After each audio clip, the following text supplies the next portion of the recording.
अस्सलाम वालेकुम। क्या हाल चाल है आप लोगों के। आई होप आप लोग बिल्कुल खैरियत से होंगे।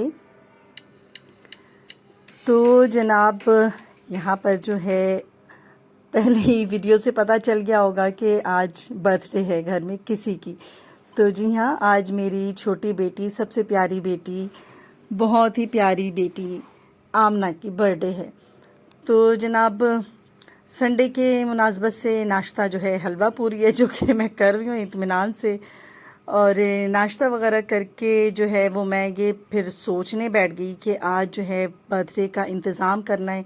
तो सबसे पहले तो ये होता है ना कि मैं या कोई भी, ये फिर प्लान किया जाता है माइंड में पहले अपने कि क्या पकाना है, कैसे करना है, किन लोगों को बुलाना है। तो जनाब बस मैं नाश्ता करने के बाद जो है ना इसी सोच में बैठ गई कि मैंने कहा कि चाय का कप लेके ज़्यादा अच्छी सोचें आ रही थी। तो मैं यही सारी प्लान कर रही थी कि एक्चुअली मुझे पकाना क्या है आज। तो पकाने का मैंने तो फिर प्लान कर लिया कि बिरयानी तो ऐसा सच बिल्कुल ही मस्ट है, क्योंकि अगर बिरयानी ना हो तो फिर वो पार्टी फंक्शन जो है वो कंप्लीट नहीं होता। साथ में जो है मैंने और साथ में मैंने ये सोच लिया कि मैं ना आज पाए की निहारी बनाती हूँ। तो ये, और इसके बाद जो मेरी बेटी है आमना, उसे जो है वो पास्ता बहुत पसंद है, वाइट पास्ता। तो मैंने कहा चलो ठीक है। तो इस वक्त जो है मेरी किचन की हालत बहुत ही अबतर हो रही है, क्योंकि मैं खुद भी नहीं समझ पा रही थी कि इस कदर फैलावा हो रहा था और करने वाली मैं अकेली। मतलब सौदा वगैरह मैंने मंगा लिया और काम भी स्टार्ट कर लिया। तो काम ही स्टार्ट मैंने कोई किया है 4 या 4:30 बजे। पहले तो मैंने अपनी बहनों को, भाई को कॉल्स की जिनको बुलाना था, और उसके बाद फिर मैंने कुकिंग स्टार्ट कर दी।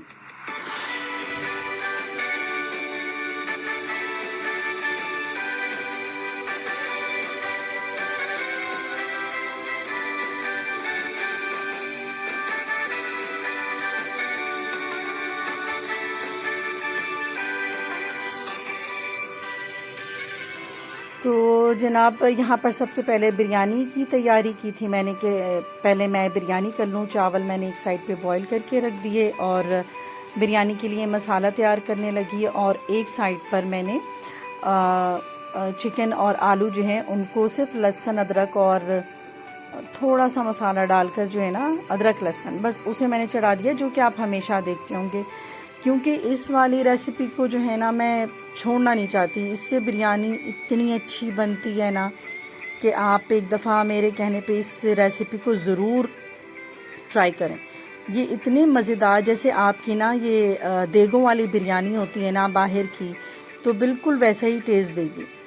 और इसकी शक्ल भी बिल्कुल वैसे ही आएगी, आप देखते ही होंगे अमूमन। तो मैंने वही वाला फिर किया। और निहारी पाई के लिए मैंने जो हड्डियाँ थी, रोगनी हड्डियाँ, साथ में जो वो एक गोश्त का हिस्सा होता है जिसे पता नहीं क्या कहते हैं, मछली जैसी शक्ल होती है उस गोश्त की, तो मैंने उस वाले को बोटियाँ करके बड़े साइज़ में कुकर में तकरीबन 1 घंटे के लिए ना धीमी आंच पे छोड़ दिया, थोड़ी सी लहसुन अदरक डाल के।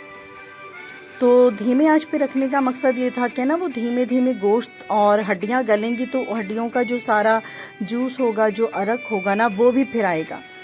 तो इससे जो है वो निहारी या पाए बहुत ही अच्छे बनते हैं। तो धीमी आंच पे कुकर में करने से ये होता है कि उसका स्टीम भी नहीं बाहर आता और वो अपनी स्टीम और उसमें ना गल रहा होता है।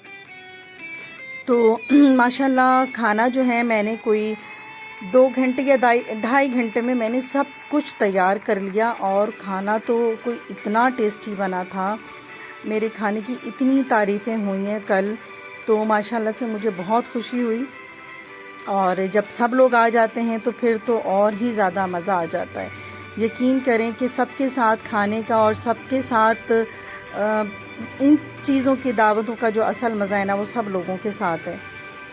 तो यहाँ पर जो है ये बिरयानी भी बस ये लास्ट मोमेंट पर है और पाए भी गल चुके हैं तकरीबन। तो मैंने फिर बस इसके अंदर मैंने जो है ना लास्ट में फिर ये प्याज जो पीस के होती है सिर्फ वो डाल दिया, और कुछ भी नहीं इतना। तो यहाँ पर जो है ना ये बहुत ही कोई ज़बरदस्त किस्म की जो है वो बिरयानी भी तैयार हो गई। और दूसरी तरफ जो मैंने 1 घंटे बाद जब कुकर को खोला है तो यहाँ पर जो है ये बिल्कुल ही गोश्त जो है वो नरम हो चुकी थी और हड्डियों से इतना अरक निकल गया था, और उसके साथ जो चर्बी रोगन होता है वो खुद इतना ज़्यादा था कि इसमें बिल्कुल भी उसकी ज़रूरत नहीं पड़ी ऑयल की। तो यहाँ पर मैंने जो है ना एक ही पैकेट सिर्फ इसका डाला है, निहारी का मसाला, और साथ में थोड़ी सी अदरक लहसुन, और 2 ही चम्मच जो है मैंने आटे को सादे पानी में सिर्फ उसे घोल बना लिया और इसमें डालकर और धीमी आंच पे छोड़ दिया, क्योंकि गोश्त तकरीबन से ज़्यादा ही गल चुकी थी।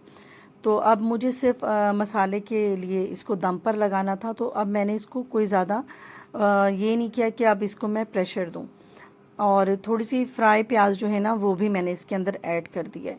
तो ये तो इतनी लजीज बनी थी कि कल तो इसकी इतनी तारीफ़ें हुई हैं कि मुझे बुला बुला के ना सब बता रहे थे कि बहुत ही टेस्टी है, बहुत ही टेस्टी। तो माशाल्लाह माशाल्लाह मेहनत जो है वो रंग लाई, और सबकी मोहब्बतें मिली, सबकी तारीफ़ें समेटी, और साथ में मेरी बेटी इतनी खुश हुई है कि जब उसको ये पता चला है कि पूरी फैमिली इकट्ठी हो रही है, वो उसके लिए सरप्राइज़ था कि सब आ रहे हैं। तो ये मैंने ही किया था।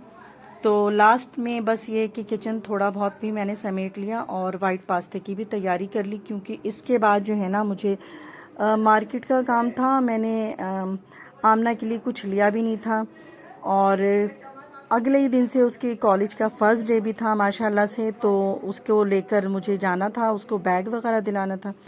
तो जब मैं मार्केट से वापस आई हूँ तो गेस्ट जो हैं वो आना शुरू हो चुके थे।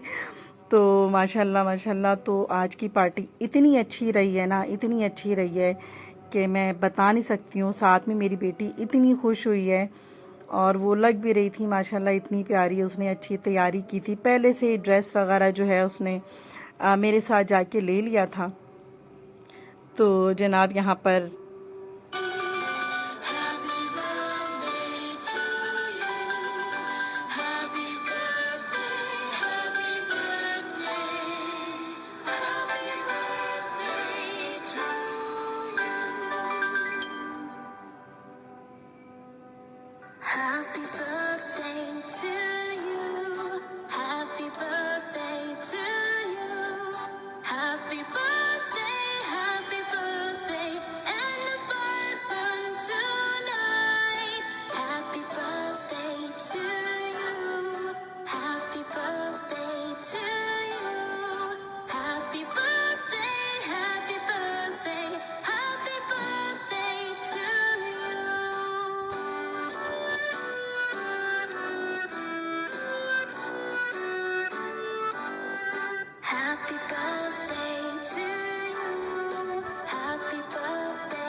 तो जनाब कटिंग सेरेमनी हो गई, और ज़ाहिर है जब बच्चियां बड़ी हो जाती हैं तो अब उन्हें फिर वो टॉयज़ और इन चीज़ों में तो इतना इंटरेस्ट नहीं होता है, लेकिन ये कि इन्हें काफ़ी सारे गिफ्ट मिले और ज़्यादातर कैश में इन्हें मिले, तो ये ज़्यादा खुशी की बात हुई कि वो अब अपनी मर्ज़ी से जो है वो अपनी शॉपिंग कर लेंगी।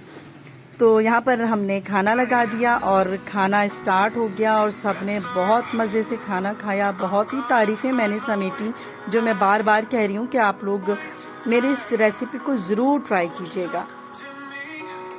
और लास्ट में मीठे का दौर चला। जब खाने वगैरह से फारिग हो गए तो फिर मीठा भी खाया गया, केक, और सब लोगों के साथ सारे कज़न्स जब इकट्ठे हो जाते हैं तो फिर बहुत ही अच्छा लगता है। बच्चों का बड़ा ही अच्छा टाइम गुजरता है इस वक्त।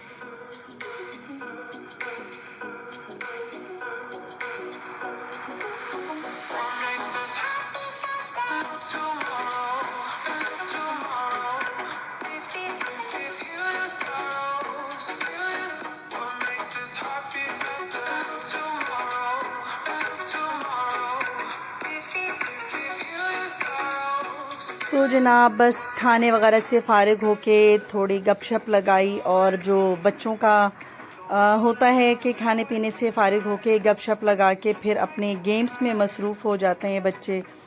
तो आजकल वो मोबाइल पर जो गेम्स होते हैं तो बस सब बच्चों का इंटरेस्ट उसमें ही होता है, तो वो सब के सब बैठे हुए अब अपना खेल में मसरूफ़ हो गए थे। गपशप भी लगाई, काफ़ी इंजॉय किया। लेकिन नेक्स्ट डे क्योंकि सबका वर्किंग डे था और कॉलेज और स्कूल यूनिवर्सिटीज़ भी जाना था, तो इसलिए फिर जो है अब इसके बाद सबको जाने की भी जल्दी थी, तो इसीलिए फिर यहाँ पर सब जाने के लिए भी कुछ देर में ही उठ खड़े हुए। अच्छी खासी तफरीह हो गई आज के दिन और बहुत इंजॉय किया। तो यकीनन आप लोगों ने भी मेरे इस वीडियो को बहुत इंजॉय किया होगा। तो यहाँ पर मैं अब इजाज़त लूँगी, अपना ये व्लॉग बंद करती हूँ। अपना बहुत ख्याल रखिएगा, अपनी दुआओं में मुझे और मेरी फैमिली को ज़रूर याद रखिएगा। अल्लाह हाफिज़।